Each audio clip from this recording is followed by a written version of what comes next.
Earth was hit by a catastrophic solar storm, and within a week, hundreds of millions of people perished.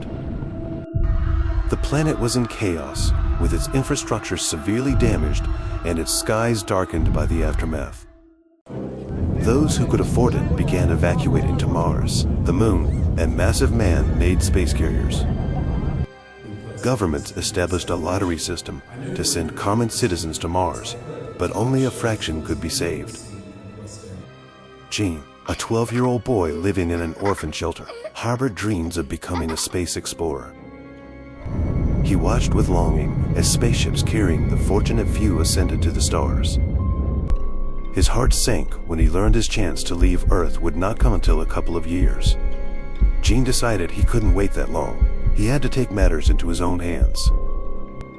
One quiet night, Gene packed his meager belongings and prepared to leave the orphanage. Just as he was about to slip out, he was startled to find Simon, another orphan, waiting by the door. You're leaving too? Gene whispered. Simon nodded. I want to get to space. Staying here means waiting to die. Realizing they shared the same goal, Gene and Simon decided to team up. Together, they left the orphanage and began their perilous journey to the nearest space agency. The night air was cool and filled with the distant sounds of despair. Gene and Simon moved quietly through the ruined city, avoiding patrols and scavengers. They knew the space agency's headquarters were heavily guarded, but their resolve was unshakable. Do you think we'll make it? Simon asked, his voice trembling slightly. We have to. Gene replied, his eyes fixed on the horizon. There's no other choice. As they navigated the city, they encountered their first obstacle, a collapsed bridge that once connected the city center to the spaceport district. The gap was too wide to jump, and the river below was swollen and treacherous. We'll have to find another way around. Gene said, scanning the area for an alternate route. They found a narrow, makeshift bridge constructed by survivors. It was rickety and unstable, but it was their only option. Gene led the way, carefully testing each step before committing his weight. Halfway across, the bridge began to creak ominously, Simon following closely behind, freezingly scared. Keep moving, Simon. We can do this. Gene encouraged. With hearts pounding, they made it across just as the bridge gave a final, splintering groan and collapsed into the river. Safe on the other side, Gene and Simon made their way through the labyrinthine streets toward the space agency. As dawn approached, they took refuge in an abandoned building to rest. We need a plan. Gene said, pacing the dusty floor.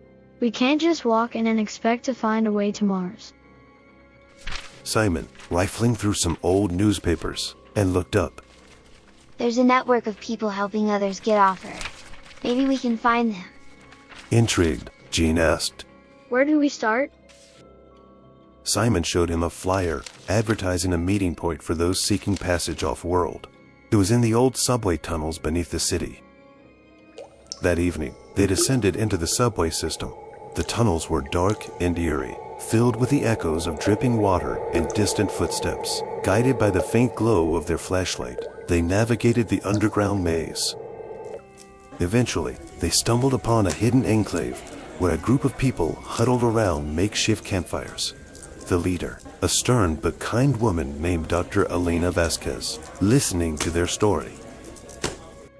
We can help you, but it won't be easy. You'll need to prove yourselves. Even if we can help you sneak into the space agency, how can you board the ship if you're both too young to be disguised as a maintenance worker? Dr. Vasquez said. Don't worry, ma'am, I have a plan. And I'm sure it will work. Dr. Vasquez, seeing the determination through the eyes of Gene, was convinced and tagged them along. Dr. Vasquez tasked Gene and Simon with retrieving vital supplies from a warehouse overrun by hostile scavengers. It was a dangerous mission, but it was their only chance to gain the trust of the network. Armed with improvised weapons and sheer determination, Jean and Simon approached the warehouse. They devised a plan. Simon would create a distraction while Jean snuck inside to gather the supplies. The plan worked initially. Simon's noise drew the scavengers away, allowing Jean to slip into the warehouse. Inside, he found the supplies quickly, but on his way out, he encountered a young scavenger no older than himself. Please, I just need food. Jean hesitated, but handed over a portion of the supplies. Take this. We all need to survive. The scavenger pleaded. Back at the enclave, Dr. Vasquez was impressed with their success and Jean's compassion. You have the spirit of a true explorer. We'll get you on that flight. With the network's help, Jean and Simon were smuggled into the space agency. Hiding in the bunker of the building space agency, they know they had only limited time before they got caught. Jean is planning a very dangerous plan to make it to the launch pad. Simon asked, What are we going to do now? I'm going to sneak in their security equipment room tonight. I'm hoping that they have this thing. What is that thing? That is the only thing that can help us aboard the ship. Looking at his watch at around 1 a.m., Jean began his plan to sneak into the security equipment room. Carefully hiding in every corner and stacked items, Jean found the room and carefully watched every person getting in and out and memorized the passcode of the security equipment room. Jean began entering the security equipment room and look into every item and luckily find the item he's looking for, an advanced military camouflage cloak. With this thing we will become invisible. When all of a sudden, a person enters the room. Jean, in panic, wears the cloak and successfully turns on its invisibility. He hurriedly back to Simon and made their way to the launch pad. The final hurdle was bypassing security and sneaking onto the spaceship bound for Mars. They did it smoothly with the use of the invisibility cloak. The countdown to launch began as they reached the spacecraft. With seconds to spare, they slipped inside and hid among the cargo. As the engines roared to life, they felt a mix of fear and exhilaration. We're really doing it. Simon whispered. Jean smiled. This is just the beginning. As the ship ascended, leaving the devastated Earth behind, Jean and Simon looked out at the stars. Their journey had just begun, but they knew they would face whatever came next together. While hiding, they hear an approaching footsteps.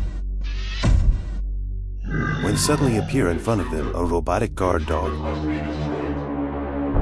that was ready to shoot them off.